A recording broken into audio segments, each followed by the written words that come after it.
안녕하십니까. 전세계에 계신 CBN 청취자 여러분, 하나님의 말씀으로 사랑과 행복 전하는 CBN 교과방송의 정수 인사드립니다.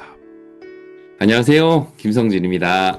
예, 목사님 정말 반갑습니다. 이제 한국에서 생활한 지도 거의 2달 돼 가나요? 어떠신가요? 네, 이제 한 달 반 정도 된 것 같아요. 네, 어떻게 지내고 계신가요? 한국이 참 좋습니다. 맛있는 것도 많고. 네, 이제 부임한 지 얼마 안 되셔가지고 많이 바쁘시죠? 하실 일도 많으시고. 네, 뭐 재밌게 잘 지내고 있고요. 또 네, 새로운 목회팀하고도 즐겁게 잘 목회를 하고 있습니다. 예, 우리 목사님께서는 청량리교회 부목사로서 또 열심히 일하고 계신데, 저도 목사님 그 한 사람의 팬으로서 목사님께서 사역하시는 모든 일에 하나님의 축복이 넘치게 임하게 되시기를 바라고, 또 그동안 아멘. 박사과정 하시느라고 고생 많이 하셨는데 그 배우고 익힌 것들을 우리 성도들에게 잘 나눠주시기를 진심으로 부탁드리겠습니다. 자, 네, 감사합니다. 노력하겠습니다. 네, 이번 4기는 여호수아서를 우리가 공부하게 되었는데요. 지난 3기는 네. 출애굽기를 공부했는데 이번 기에 배우는 여호수아서와 출애굽기는 어떤 면에서 매우 깊은 연관성이 있어 보이거든요. 어떤 그렇죠. 책이라고 할 수 있을까요? 네, 사실 이스라엘 백성이 출애굽한 지 한 2달 만에 시내 광야에 도착을 했어요. 그들이 거기서 약 1년 정도 움직이지 않고 그냥 거기에 머물러 있었는데 그 기간이 바로 하나님께서 십계명을 주시고 또 그들과 언약을 맺으시고 또 성소를 짓게 하는 시간으로 그 1년을 보내십니다. 이처럼 하나님께서 이 출애굽하자마자 사실 곧바로 그들을 가나안 땅으로 인도하시면 좋은데 사실 그렇게 하시는 대신 1년이라는 그 긴 기간 동안 그들을 그냥 시내 광야에 있으면서 그 시간을 하나님의 백성으로 이렇게 준비시키는 시간으로 사용을 하신 거죠. 이걸 통해서 우리는 하나님의 목표가 그냥 단지 새로운 땅으로 인도하는 그것 자체가 목표라기보다는 이스라엘 백성들이 이 새로운 삶을 살아가게 하는 것, 이게 그분의 목표였음을 알 수가 있습니다. 얼마나 빨리 가나안에 가느냐, 그러니까 하나님께는 뭐 그다지 중요하지 않았던 것 같아요. 오히려 하나님은 그들이 하나님의 백성으로 얼마나 잘 준비되어서 그 약속의 땅에 들어가서 그에 합당한 삶을 사느냐, 이것이 이제 중요했던 것이죠. 이렇게 1년의 시간을 준비의 시간으로 보낸 다음에 마침내 이 민수기 10장 11절에서 가나안으로 출발합니다. 그러니까 출애굽기 19장에 시내 광야에 도착했다가 민수기 10장 11절에 마침내 가나안으로 출발하게 된 건데요.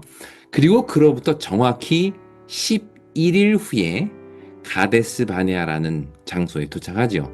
신명기 1장 2절에 보면 호렙산에서 가데스 바네아까지 10하루길이다 이렇게 말하는데요. 하지만 가데스 바네아에 도착한 이스라엘 백성들이 우리는 가나안 사람들에 비해 메뚜기 같다라는 그 10명의 정탐꾼의 말을 듣고는 불신과 불평의 말을 내뱉게 됩니다. 그 결과 40년의 긴 광야 생활을 시작하게 되죠. 생각해보면 출애굽 광야 기간은 사실 딱 11일로 끝날 수 있었습니다. 그들이 가데스 바네아에서 믿음으로 전진했다면 시내산에서 가데스 바네아까지의 그 11일이면 충분했을 광야 여정이 불신으로 인해서 40년으로 늘어나게 된 건데요. 뿐만 아니라 갈렙과 여호수아를 제외한 광야 1세대들은 모두 그 기간에 광야에서 목숨을 잃었죠. 이렇게 해서 광야 1세대들에게 주어진 기회가 그냥 끝이 나고 합니다. 이렇게 가데스 바네아에 회군이 있은 지 약 40년 후에 이스라엘 백성은 이제 다시 가나안 땅 접경, 즉 모압 평지에 서게 되죠. 그리고 그들에게 또 한 번의 기회, 즉 약속의 땅으로 들어갈 2번째 기회가 주어집니다. 그래서 이번 교과 제목이 바로 여호수아, 다시 주신 기회이죠. 그렇다면 과연 그들은 이 2번째 기회를 잡을 수 있었을까요? 그들의 부모가 실패한 그 자리에서 과연 그 자녀들은 믿음의 선택을 할 수 있었을까요? 이번 한 기 동안 이 광야 2세대들에게 주어진 2번째 기회가 어떤 결과를 가져왔는지 우리 여호수아를 통해서 함께 살펴보도록 하겠습니다. 그리고 네. 그 내용을 통해서 지구 역사상 하늘 가나안에 가장 가까이에 와 있는 우리가 어떤 마음으로 살아가야 할지에 대해서도 함께 생각해 보는 시간이 되었으면 좋겠습니다. 예, 이스라엘 백성들이 준비만 되었다면 정말 목사님 말씀하신 대로 10하루 만에 가나안 땅으로 들어갈 수도 있었다는 말씀이잖아요. 그런데 이 하나님의 목적은 이 이스라엘 백성들에게 땅만 주시는 것이 아니라 그보다 더 중요한 그 땅에 사는 하나님의 백성으로서의 준비가 얼마나 중요한지를 알려주기 위해서 그 1년이란 시간도 필요했고 또 40년이란 시간이 필요했다는 것을 우리가 알 수 있었습니다. 이 목사님 말씀 들어보니까 여호수아서가 무척 기대가 됩니다. 왜냐하면 우리는 기회를 잡기 원하잖아요. 사람이 네. 한 번 실패했다고 끝나버리면 그만큼 실망스러운 일이 없을 텐데 특별히 신앙하는 사람으로서 매일 살면서 낙담하고 또 쓰러질 때도 많은데 다시 주시는 기회를 허락하시는 이 하나님의 마음과 그 뜻을 이 여호수아서를 계속 공부하면서 깨달을 수 있을 것 같은 기대가 됩니다. 자, 오늘은 여호수아서 제1과인데 제목은 성공의 비결이라고 하는 제목입니다. 먼저 기억절 말씀을 읽어드리겠습니다. 오직 강하고 극히 담대하여 나의 종 모세가 내게 명령한 그 율법을 다 지켜 행하고 우로나 좌로나 치우치지 말라. 그리하면 어디로 가든지 형통하리니. 여호수아 1장 7절 말씀이었습니다. 자, 오늘 여호수아서를 여는 제 첫 번째 시간의 제목은 성공의 비결입니다. 어떤 말씀일까요? 네, 사실 시대마다 또는 상황마다 성공에 대한 정의는 다 다를 수가 있어요. 아브라함이 생각하는 성공과 모세의 성공이 다를 수 있고요. 또 요셉의 성공과 또 여호수아의 성공이 다를 수 있죠. 하지만 시대를 막론하고 성공으로 가는 길은 동일합니다. 그것은 바로 하나님께서 우리와 함께 하시는 것, 임마누엘입니다. 하나님이 우리와 함께 계심이야말로 우리의 삶이 형통함으로 나아갈 수 있는 비결인 것이죠. 그래서 오늘은 하나님께서 여호수아를 이제 부르시는 이야기, 또 그를 세우시는 이야기를 통해서 성공의 비결이 무엇이고 그것이 오늘 우리의 삶에는 또 어떻게 적용될 수 있는지 함께 살펴보도록 하겠습니다. 예, 오늘 여호수아서가 제시하는 참된 성공의 비결을 우리 김성진 목사님과 함께 이 첫 시간에 여호수아의 첫 시간에 함께 공부해 보도록 하겠습니다. 말씀에 앞서 찬미 듣고 시작합니다. 여기는 말씀의 방송 CBN 코리아입니다.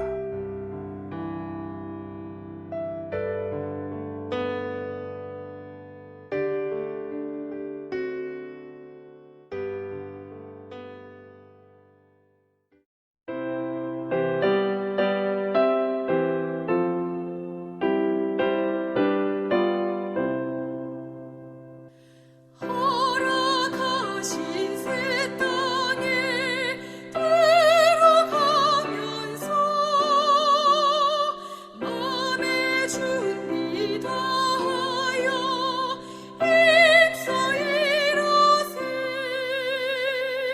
여호수아 본받아 앞으로 가세. 우리가 할 조서는 주님 품일세. 예, 찬미 잘 들었습니다. 일요일 소지는 새로운 모세라고 하는 제목인데 어떤 말씀일까요? 여호수아서는 여호와의 종 모세가 죽은 후에라는 말로 시작이 돼요.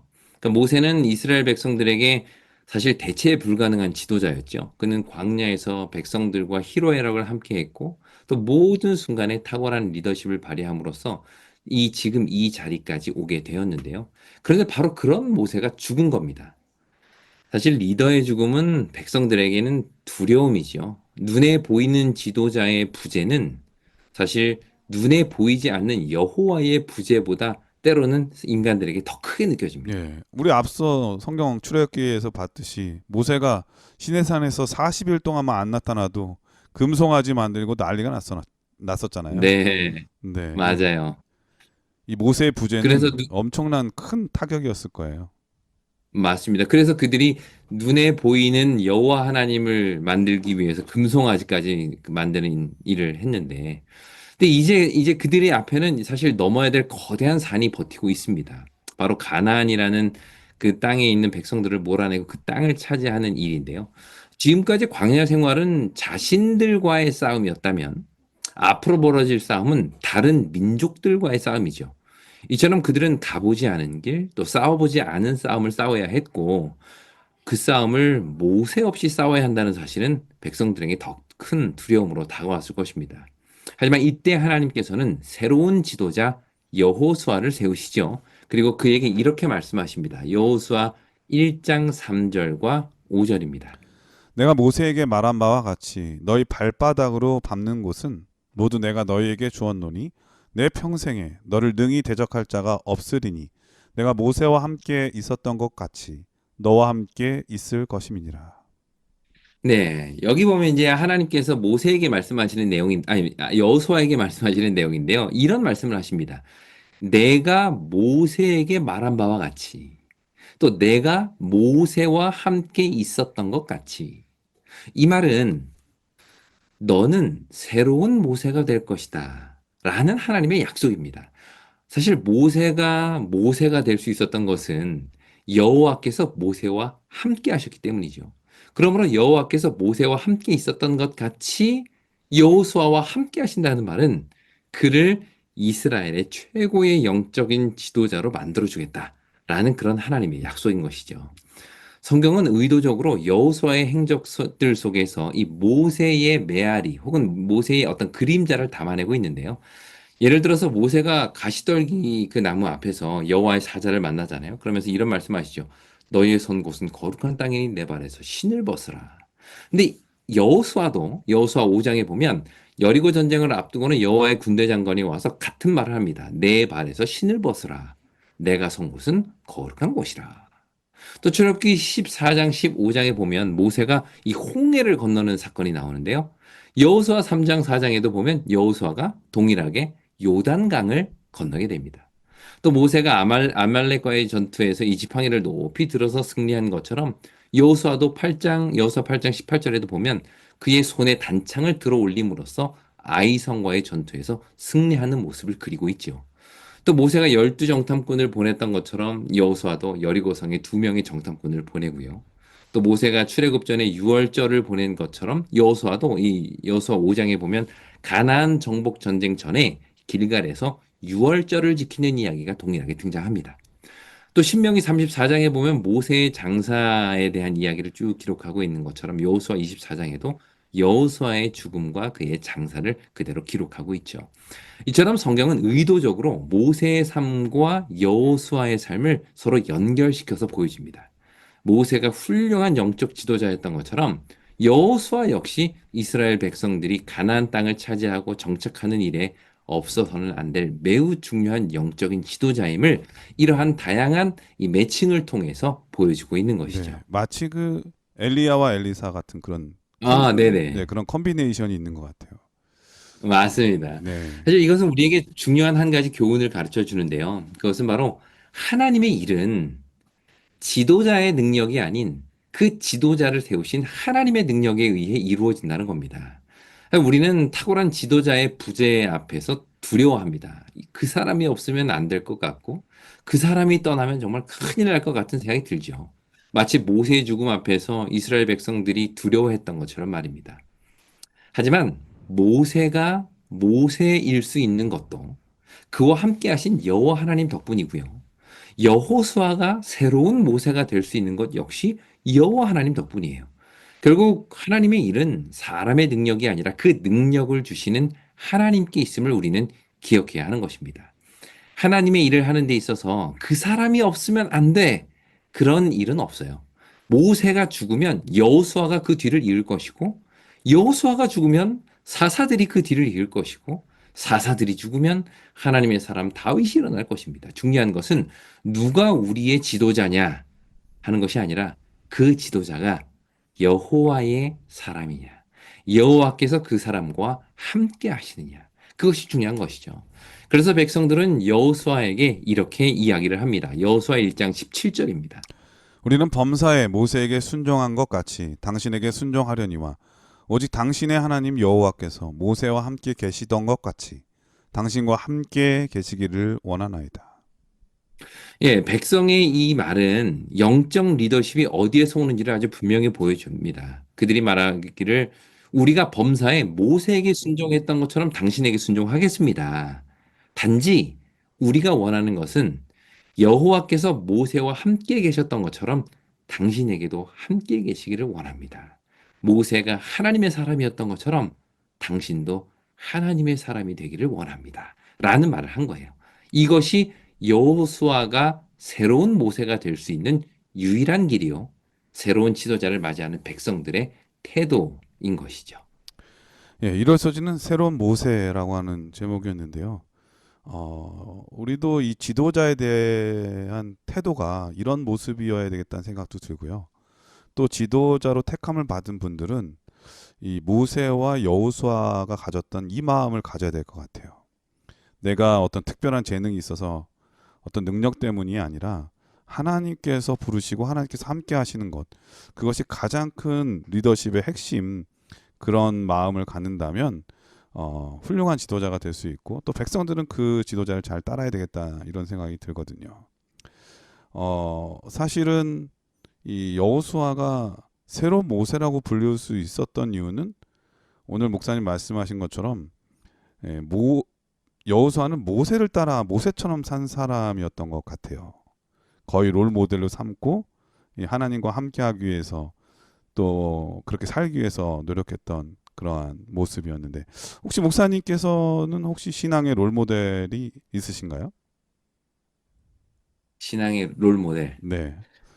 뭐 네, 부분적으로 전부 다 똑같이 맞습니다. 따를 수는 없지만, 네. 맞아요. 보니까 이 롤 모델이 그 때마다 다 달랐던 것 같아요. 제가 중학교 때 어떤 영적인 롤 모델로 삼았던 분도 계시고, 대학교 다닐 때에 저의 롤 모델이 되셨던 분들도 계시고, 또 제가 목회 나와서 또 연차가 지나면서 저에게 어떤 필요한 부분들을 가르쳐 주시고 지도해 주셨던 많은 롤 모델들이 이제 계시죠. 근데 네. 지금 최근에 한 분을 꼽으라면 제 논문을 지도해 주셨던 교수님이 계신데, 어. 저는 그분을 뵈면서, 나도 저런 사람이 좀 되어야 되겠다라는 생각을 했어요. 어떤 면에서 그런가 하면, 이분이 되게 학문적으로도 뛰어나신 분이지만, 정말 목회자적인, 정말 따뜻한 마음을 가지고 계신 분이셨거든요. 제가 그거를 정말 많이 느꼈어요. 그래서 이분을 보면서, 야, 나도 저런 사람이 됐으면 좋겠다라는 생각을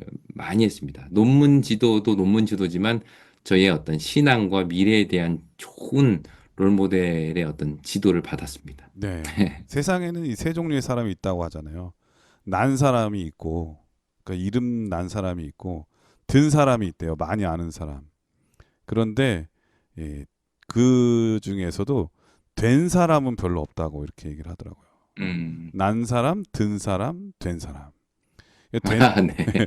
됐다고 하는 것은 성숙하다고 하는 의미가 들어져 있는데, 그 성숙함에는 바로 목사님 말씀하신 대로 착하고 좋은 사람, 그리고 예수님의 품성을 반영할 수 있는 사람, 그런 사람일 텐데, 그렇게 되기가 쉽진 않잖아요. 그래서 우리 신앙의 롤 네. 모델을 잘 보고 그렇게 나도 돼야 되겠다는 마음으로 노력하고, 또 하나님께 기도하면서 말씀을 연구하고 또 말씀대로 살다 보면 어느 순간에 나도 그러한 누군가의 롤 모델이 되지 않을까, 그런 생각이 드네요. 월요일 서지는 건너가서 차지하고 분배하고 경배하라라고 하는 제목인데요. 어떤 말씀일까요? 네, 오늘 교과는 여호수아 1장이 여호수아 전체의 서론이자 요약이다라고 말합니다. 1장은 이스라엘 백성들이 요단강을 건너고 그 땅을 정복하고 분배하고 경배하는 이 네 가지 순서로 기록되고 있는데요. 이것이 여호수아서 전체의 구조와 같다는 것입니다. 그러니까 여호수아 1장부터 5장은 요단강을 건너기 전에 전쟁을 준비하는 내용이라면 6장부터 12장은 가나안 족속과 전투하는 내용이고요. 13장부터 22장까지는 그 땅을 분배하는 이야기고, 마지막 23장과 24장은 여호수아의 고별 설교로서 여호와를 따르고 그분을 선택할 것을 호소하는 내용을 담고 있죠. 네. 그럼 이처럼 여호수아서를 여호수아는 네 단어로 나누면은 그거 그렇게 말씀할 수 있겠네요. 건너가고, 또 차지하고, 땅을 분배하고, 또 여호와를 경배하는, 이 네 용어로 여호수아를 설명할 수 있겠네요. 네, 맞습니다. 아주 목사님께서 잘 요약을 해주셨는데요. 근데 이 중에 처음 세 가지, 그러니까 요단강을 건너고 땅을 차지하고 분배하는 이 과정에는 하나님의 어떤 적극적인 개입이 있었어요. 예를 들면 요단강을 건널 때는 홍해와 같이 강을 열어서 마른 땅을 밟게 하셨고, 또 땅을 차지하는 과정에서는 여리고성을 비롯해서 매 전쟁마다 하나님의 놀라운 능력으로 승리를 맛보게 하셨죠. 그리고 이 땅을 분배하는 과정에서도 하나님 앞에서 제비를 뽑는 방식을 통해서 하나님이 각 지파에게 주실 기업을 직접 결정하신다라는 개념을 이제 보여주게 됩니다. 그런데 저는 좀 집중하고 싶은 것이 이 네 번째 마지막 단계, 이 경배의 단계인데요. 사실 이 단계는 하나님의 어떤 기적이나 특별한 개입의 이야기가 나오지 않아요. 단지 여호수아는 온 지파를 세겜에 모은 후에 아브라함 때부터 이삭, 야곱, 모세와 아론 그리고 지금에 이르기까지 하나님께서 이 땅을 주시겠다는 약속을 신실히 지켜오셨음을 회상하는 이야기를 쭉 합니다. 그러니까 이때는 홍해가 갈라질 때처럼 막 마음을 흥분시키는 기적도 없었고요. 구름 기둥과 불 기둥처럼 언제나 하나님의 임재를 눈앞에 확인할 수 있는 때도 아니었어요. 매번 긴장 속에서 전투를 해야 할 때도 아니고 하나님의 직접적인 개입이 날마다 일어나는 때도 아니었다는 것입니다. 다시 말해 이때는 보이지 않는 하나님과 함께 살아가는 때, 그때가 바로 22장, 23장, 24장인 것이죠. 여호수아 23장 1절에 보면 이미 이때는 가나안 땅을 차지한 지 오랜 후에 여호수아가 나이가 많아 늙었을 때다라고 이야기를 합니다. 그러니까 전쟁할 필요도 없고 요단강을 건널 필요도 없고 하늘에서 만나가 필요한 때도 아니라는 것이죠. 오늘날 우리처럼 사실 별 걱정 없이 먹고 살고 특별한 어려움도 고난도 없이 하루하루 살아갈 그런 때다. 뭐 이런 이야기라고 이제 볼 수가 있습니다. 그런데 흥미롭게도 여호수아는 바로 그때 이스라엘 백성들에게 경배하라 라고 외칩니다. 여호수아 24장 14절입니다. 그러므로 이제는 여호와를 경외하며 온전함과 진실함으로 그를 섬기라. 너희의 조상들이 강 저쪽과 애굽에서 섬기던 신들을 치워버리고 여호와만 섬기라. 여호와를 경외하며 여호와만 섬기라. 어쩌면 이때부터가 진짜 경배의 시작인지도 모르겠습니다. 이 홍해가 가로막고 있을 때는 발을 동동 구르면서 이제 하나님을 부르고 또 거대한 여리고성 앞에서는 하나님의 능력을 간절히 찾게 되지만 이 모든 전쟁이 다 끝나고 그냥 편안하고 안락한 삶이 찾아왔을 때 그래서 하나님을 찾을 필요도 없고 뭐 딱히 기도할 것도 없고 그냥 하루하루 그냥 하나님 잊고 살아가게 될 바로 그때가 여호와를 경외하며 여호와만 섬기라 라는 명령, 그 명령에 귀를 기울여야 할 때라는 것이죠. 좀 역설적으로 들리시겠지만 진정한 경배는 어찌 보면 내 삶에 하나님이 필요 없다고 생각되는 바로 그때에 시작되는 것입니다.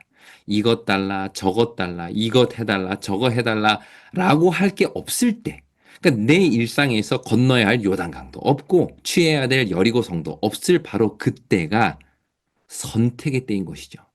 그런 삶을 살고 있는 이스라엘 백성들에게 나이가 많아 늙은 여호수아가 이렇게 외친 것입니다. 너희가 섬길 자를 오늘 택하라.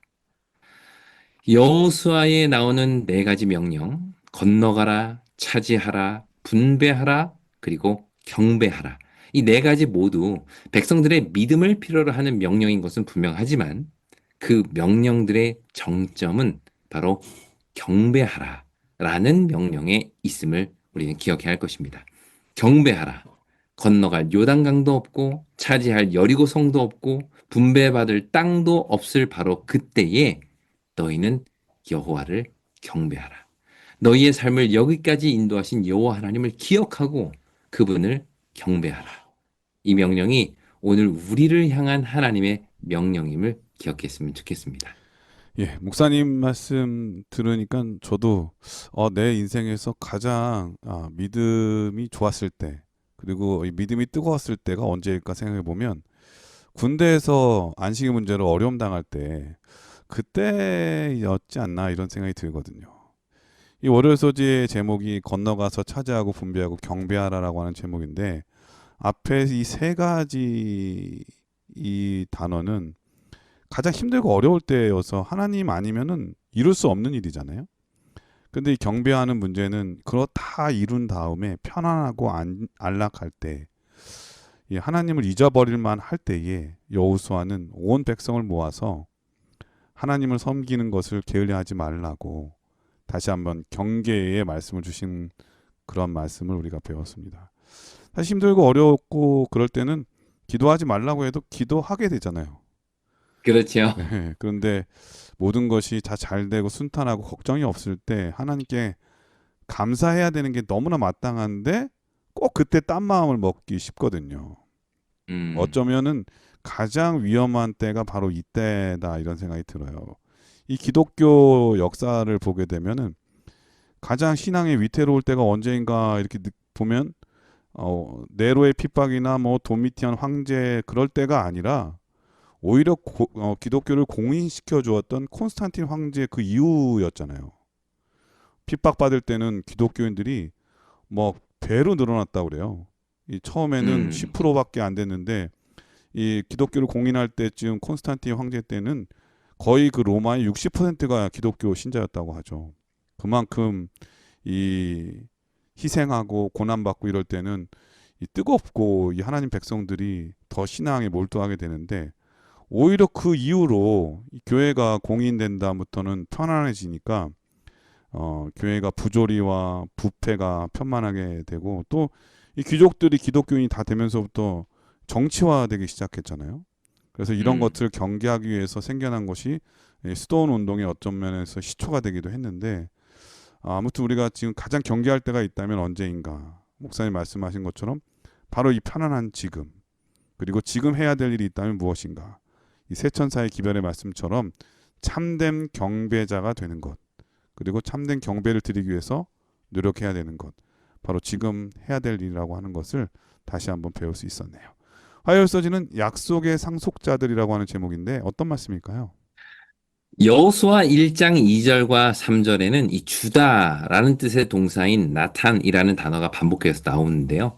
먼저 2절에는 내가 주는 땅이라고 되어 있고 3절에는 내가 너희에게 그 땅을 주었다라고 되어 있어요. 이 차이가 좀 느껴지시나요?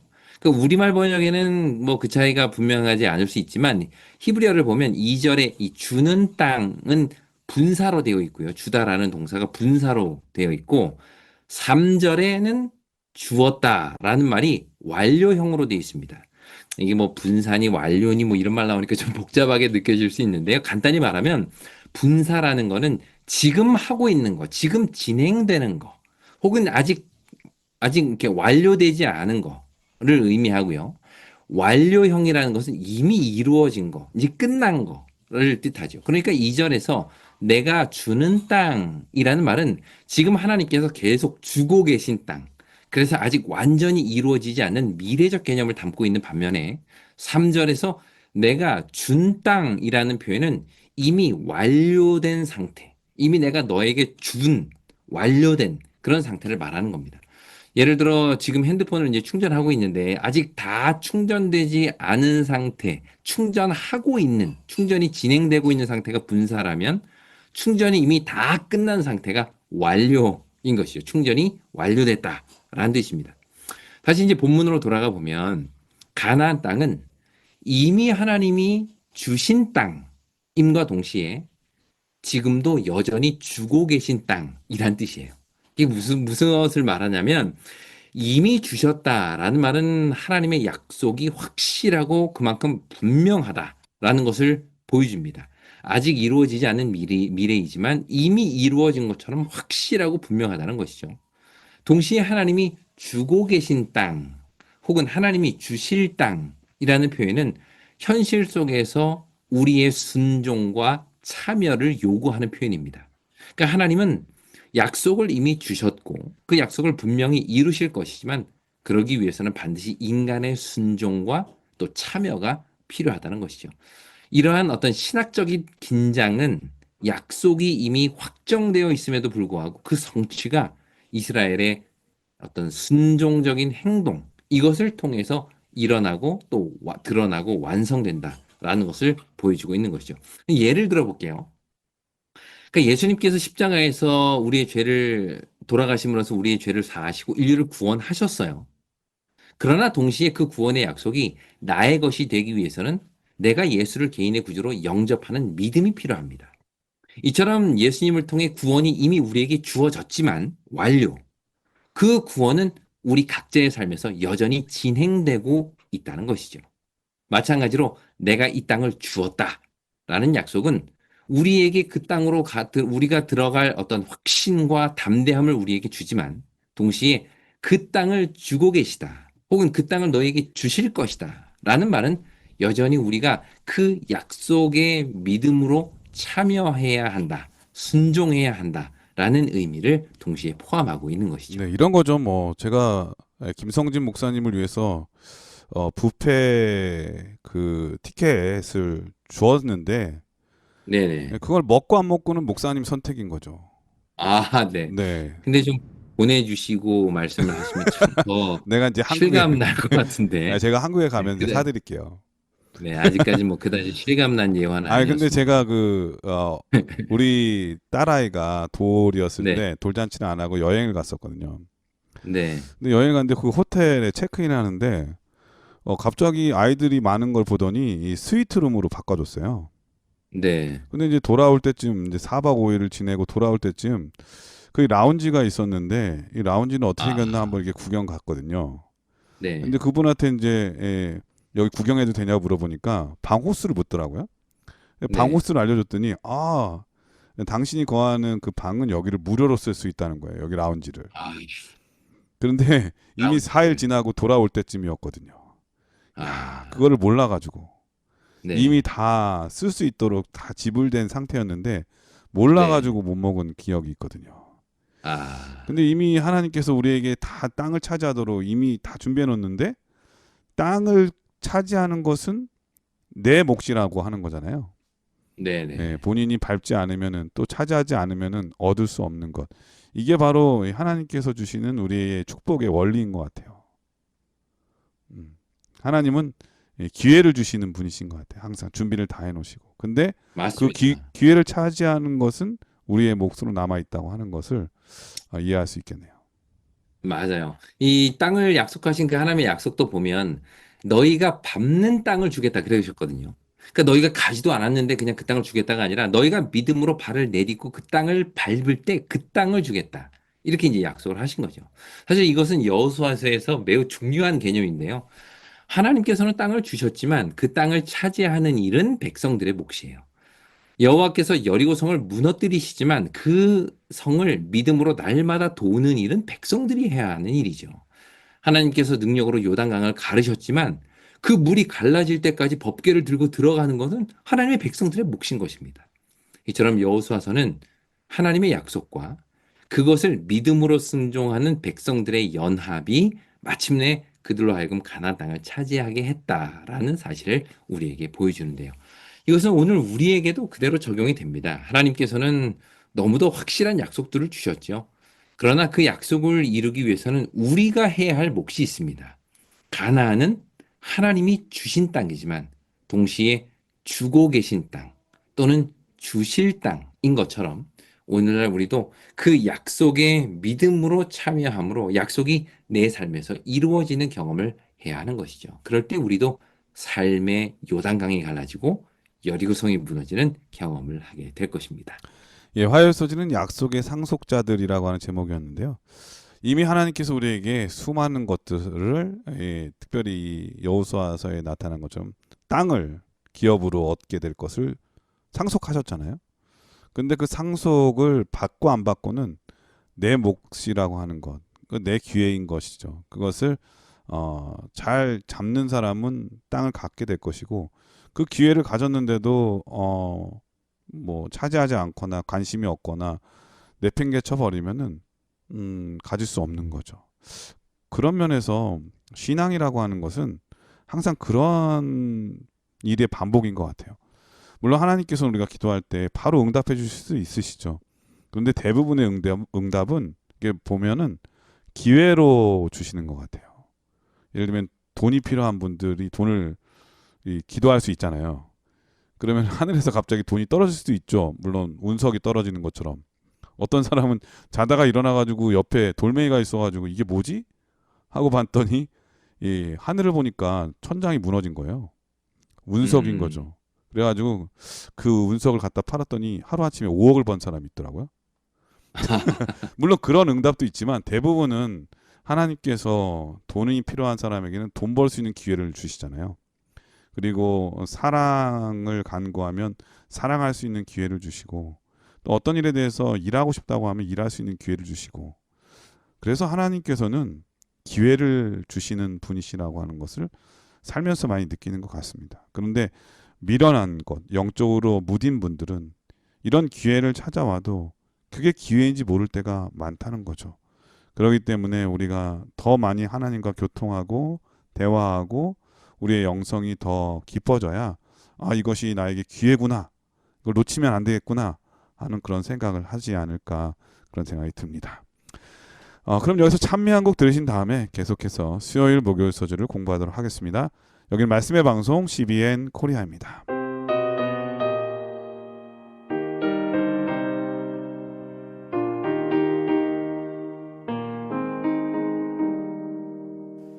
내가 지금 사는 곳 주의 크신 은혜요 주를 믿게 된 것은 더욱 크신 은혜라 넘치는 주의 사랑 놀라운 주의 은혜 날마다 경험하며 주께 감사합니다. 예, 수요일 서지는 마음을 강하게 하라라고 하는 제목인데 어떤 말씀일까요? 여호수아 1장을 보면 1절부터 9절은 여호와께서 여호수아에게 하신 말씀이고요. 10절부터 15절까지는 여호수아가 백성들에게 한 말입니다. 여호수아는 하나님의 명령의 전달자였죠. 하나님께서 자신에게 하신 말씀을 백성들에게는 좀 더 구체적이고 실제적으로 전달하는 일을 여호수아가 하는데요. 하나님께서 여호수아에게 하신 말씀을 보면 모두 8번의 명령형 단어가 나옵니다. 그러니까 히브리어로 보면 8번 뭐뭐 해라라는 명령형이 나오는데 먼저 2절에 보면 일어나라 라는 단어와 건너가라 라는 단어 이 두 개의 명령이 나옵니다. 이것은 이제 앞으로 여호수아가 백성들을 이끌고 요단강을 건너가고 또 가나안을 차지하게 될 것에 대한 명령인데요. 그런데 이렇게 일어나라 또 건너가라 라는 명령을 순종하기 위해서는 반드시 전제되어야 될 것이 있는데 그것이 바로 일어날 수 있는 믿음 또 건너갈 수 있는 용기입니다. 그 믿음과 용기가 있어야 일어나라, 건너가라 라는 명령에 순종할 수 있는 것이죠. 일어나라 라는 말은 지금은 뭐 하고 있다는 거예요? 누워 있다는 거예요. 누워 있거나 뭐 앉아 있거나 한 거죠. 네. 물론 이것은 좀 은유적인 표현이긴 합니다만 어쨌든 일어나기 위해서는 에너지가 필요합니다. 이 중력을 거스르는 에너지, 또 아래로 쏠려 있는 무게 중심을 끌어올릴 에너지가 필요한데요. 그래야 일어날 수 있죠. 그렇다면 이스라엘 백성들이 일어날 수 있는 힘, 그 에너지는 뭘까요? 무엇이 그들로 하여금 약속의 땅을 향해 일어나고 걸음을 옮기게 만들 수 있는 걸까요? 그것이 바로 이 용기와 믿음입니다. 그래서 하나님께서는 여호수아에게 3번이나 강하라, 담대하라 라는 명령을 하셔요.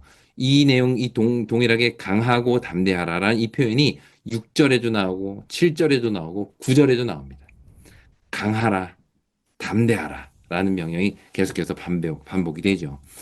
그런데 사실 강하고 담대하는 거, 어떤 이런 용기를 내는 건 뭐 누가 야, 너 강해라, 담대해라 라고 말한다고 해서 생기는 거 아니에요. 네. 우리는 누군가에게 야, 힘내, 뭐 용기 잃지 마 라고 말은 하지만 그런다고 뭐 딱히 힘이 나지는 않습니다. 오히려 마음에 좀 부담이 될 때가 더 많죠. 신앙도 마찬가지예요. 성경이 단순히 강해라, 담대해라 라고 말한다고 우리가 뭐 담대해지는 건 아닙니다. 강하고 담대할 수 있는 어떤 근거가 우리에게 필요하죠. 그렇다면 그 근거가 뭘까요? 어떤 근거로 우리는 강해지고 담대해질 수 있을까요? 그 내용이 여호수아 1장 5절에 나옵니다. 내 평생에 너를 능히 대적할 자가 없으리니 내가 모세와 함께 있었던 것 같이 너와 함께 있을 것임이니라. 내가 너를 떠나지 아니하며 버리지 아니하리니. 네, 여호수아가 강하고 담대할 수 있는 이유. 그것은 바로 하나님께서 그와 함께 하시겠다. 내가 너와 함께 하겠다. 라는 그 약속이 바로 근거입니다. 내가 너를 떠나지 않고 버리지 않을 것이니 그러니 강해라. 담대하라. 나만 믿어라. 아무 걱정하지 말고 나만 보고 따라와라. 이 말씀을 하신 것이죠. 위에서도 말씀드렸듯이 이 명령은 하나님께서 이스라엘 백성 전체에게 하신 말씀이 아니라 여호수아 개인에게 하신 말씀입니다. 거대한 지도자 모세의 죽음 앞에서 두려워하고 있는 여호수아에게 강하라, 담대하라. 내가 모세와 함께 있었던 것처럼 내가 너와 함께 할 테니 그러니 두려워하지 말고 담대하라. 라고 말씀하신 것이죠. 이렇게 하나님의 약속을 통해 용기와 믿음을 얻게 된 여호수아는 마침내 이제는 백성들을 향해 이렇게 외칩니다. 여호수아 1장 10절과 11절입니다. 이에 여호수아가 그 백성의 관리들에게 명령하여 이르되 진중에 두루다니며 그 백성에게 명령하여 이르기를 양식을 준비하라. 사흘 안에 너희가 이 요단을 건너 너희의 하나님 여호와께서 너희에게 주사 차지하게 하시는 땅을 차지하기 위하여 들어갈 것임이니라 하라. 네, 여호수아가 이제 이거는 백성들의 관리들에게 이제 명령하고 그 관리들로 하여금 이 내용을 백성들에게 좀 전해라라고 이제 한 내용인데요. 이 명령을 보면 아주 구체적이에요. 그러니까 하나님께서는 건너가라, 일어나라, 건너가라 이렇게 말씀하셨는데 이 말씀을 듣고 마음의 믿음과 용기를 갖게 된 여호수아는 아주 구체적인 명령을 내리는데 그게 내용이 보면 양식을 준비하라. 또 사흘 안에 우리가 요단강을 건널 것이다. 이렇게 구체적인 전략을 얘기하고 있는 것이죠. 이러한 구체적 전략은 믿음과 용기를 얻은 자에게서 자연스럽게 흘러나옵니다. 믿음은 막연한 희망이나 기대에 머무르지 않습니다. 진짜 믿음은 반드시 현실적인 준비와 어떤 구체적인 행동으로 나타나게 되어 있어요. 여호수아는 하나님의 약속을 통해 용기를 얻자 백성들에게 그 땅을 차지할 구체적인 명령을 내립니다. 이처럼 믿음은 우리의 마음의 문제지만 마음 속에만 머무르지 않고 반드시 우리의 삶의 현장으로 이어져야 함을 여기서 보게 됩니다.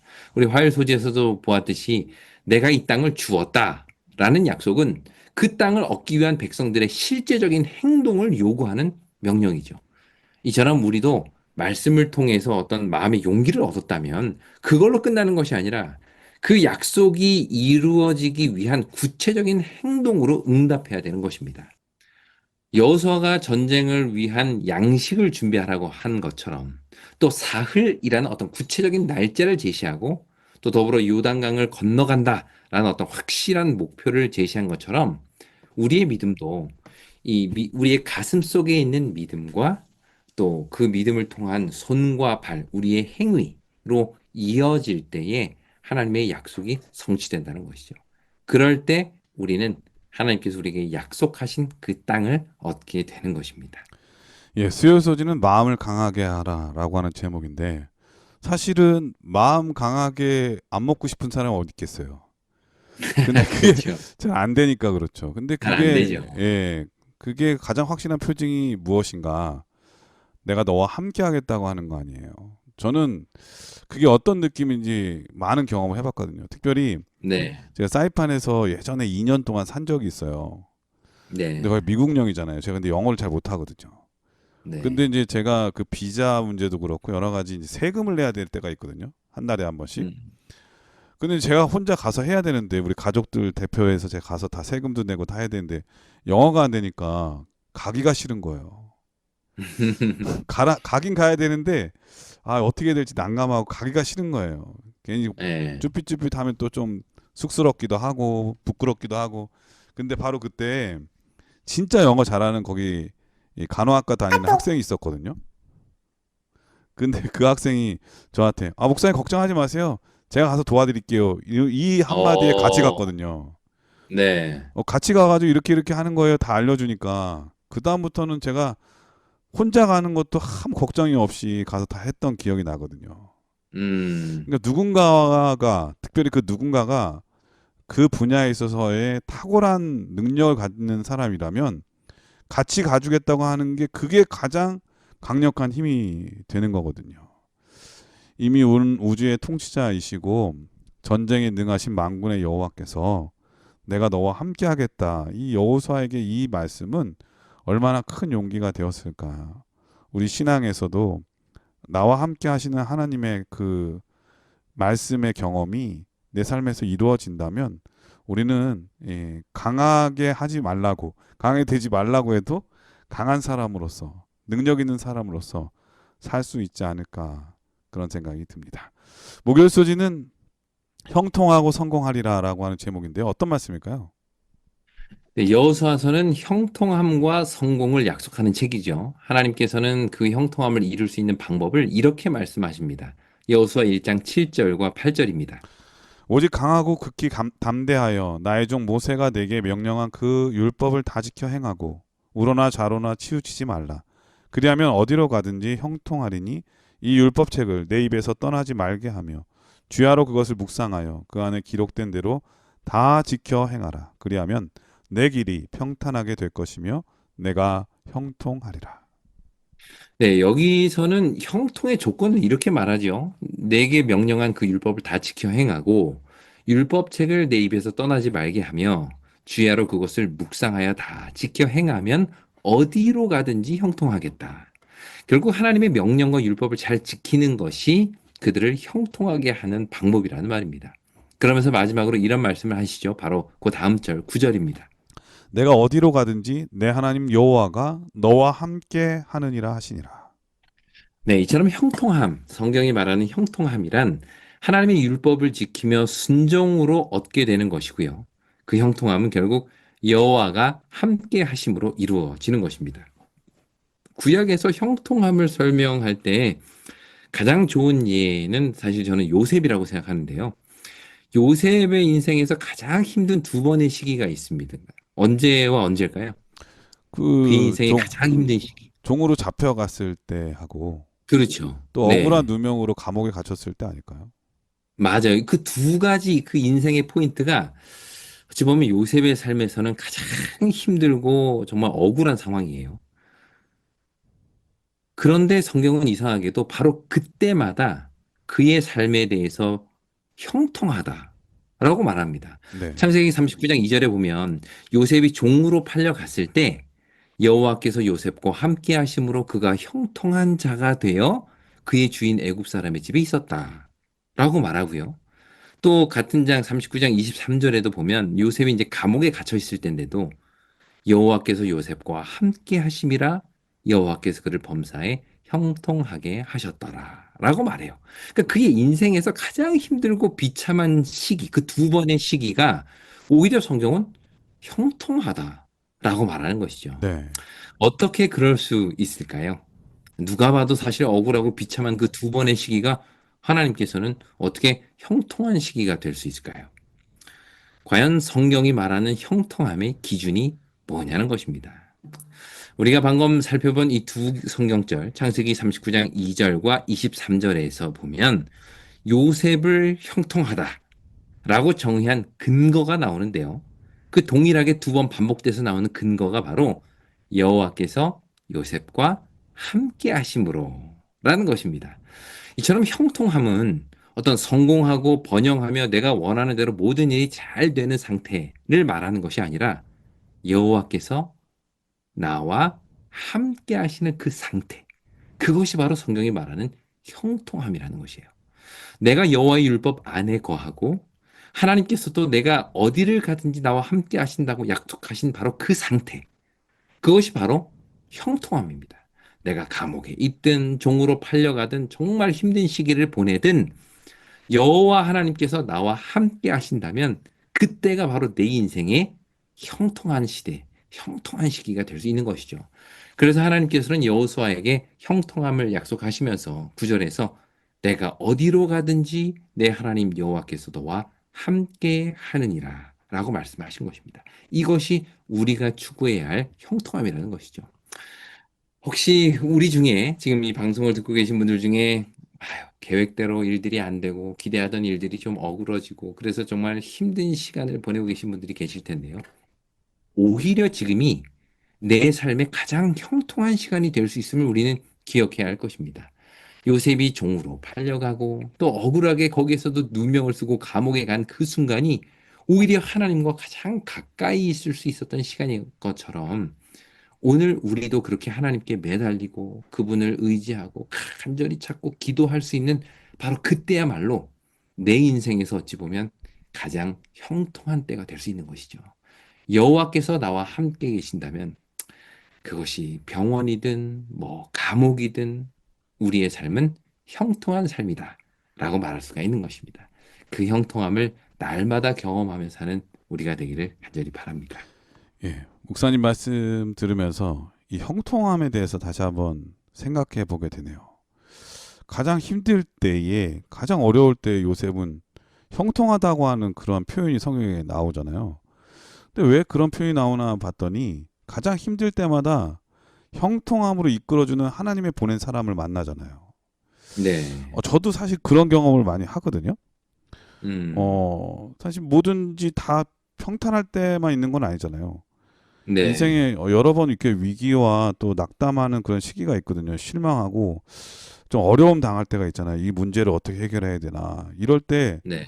가장 힘든 시기고 이거 어떻게 해야 되지 절망스러울 순간에 꼭 하나님께서는 한쪽 문을 닫으시면 다른 쪽 문을 여시는 것처럼 새로운 사람을 만나게 해서 전보다 더 잘 되게, 전보다 더 좋은 기회로 전화위복하게 하시는 그런 하나님의 능력을 많이 경험하게 되거든요.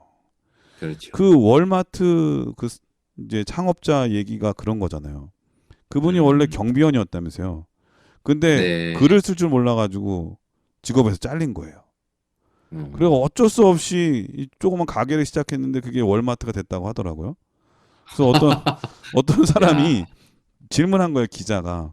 만약에 그때 당신이 그런 수모를 당하지 않았더라면 어떻게 되었을까요? 그랬더니 그분이 뭐라 했냐면 죽을 때까지 경비원 하다 죽었겠죠. 이렇게 얘기를 하더라고요. 그러니까 지금의 위기는 어떤 면에서 기회라고 하는 말이 하나님을 믿는 사람은 정말 맞는 것 같아요. 왜냐하면 하나님께서 그를 형통함으로 함께 해주실 거기 때문에 그렇고 그 함께 한다고 하는 증거가 바로 하나님께서 보내신 사람이거든요. 우리도 이런 경험을 많이 하게 됐으면 정말 좋겠습니다. 이 목요일 소진의 형통하고 성공하리라고 하는 제목인데 결론적으로 보면 참된 성공이란 무엇인가? 뭔가를 이루는 그런 업적보다는 내가 지금 누구와 함께 있느냐, 내가 누구와 함께 숨쉬고 말하고 일하고 거하고 있느냐. 하나님을 소유한 사람은 세상에서 가장 형통한 사람이자 성공한 사람이라고 하는 그런 확신이 드는 그런 말씀이 오늘 교과의 말씀이지 않았나 이런 생각이 듭니다. 그런 면에서 이번 한 기 동안은 가장 힘있고 능력 있게 또 성공적인 사람으로 살아가게 되지 않을까 하는 기대감이 오늘 목사님 말씀을 통해서 느껴지게 됩니다. 목사님께서 이번 교과를 간략하게 정리해 주시고 기도하고 마치도록 하겠습니다. 네, 오늘 우리는 여호수아서 연구를 이제 시작하면서 하나님께서 어떻게 여호수아와 백성들을 준비시키셨는지에 대해 살펴보았죠. 모세가 죽은 후 새롭게 지도자로 부름받은 여호수아. 많은 부담과 또 두려움 속에 있었던 그를 하나님께서는 격려하시고 또 내가 너와 함께 하겠다라는 약속을 주십니다. 이것은 형통함에 대한 약속이죠. 하나님께서 우리와 함께 하시는 삶. 비록 경제적으로 어렵고 건강을 잃고 또 인간 관계에서 힘든 어떤 상처의 시간을 보내고 있다 하더라도 하나님께서 우리와 함께 하시면 그 순간이 내 인생의 형통한 시간이 될 수 있음을 우리는 기억해야 할 것입니다. 여호수아는 그 약속 하나만 믿고 일어나 요단강을 건너가 약속의 땅을 차지합니다. 그를 움직이게 만들었던 것은 엄청난 군사력도 또 탁월한 전쟁 전략도 아니었습니다. 그는 오직 이 한 가지 약속, 내가 너와 함께 하겠다 라는 이 약속만 믿고 그 길에 첫 발을 내디딘 것이죠. 이러한 믿음이 오늘 우리의 믿음이 되길 바랍니다. 뿐만 아니라 여호수아가 경험한 그 형통함이 오늘 우리 모두의 형통함이 되기를 간절히 바랍니다. 목사님께서 기도해 주시고 교과를 마치도록 하겠습니다. 네, 기도하겠습니다. 하늘에 계신 아버지 하나님, 우리에게 내가 너와 함께 하겠다. 그 임마누엘의 약속을 주시니 감사합니다. 아멘.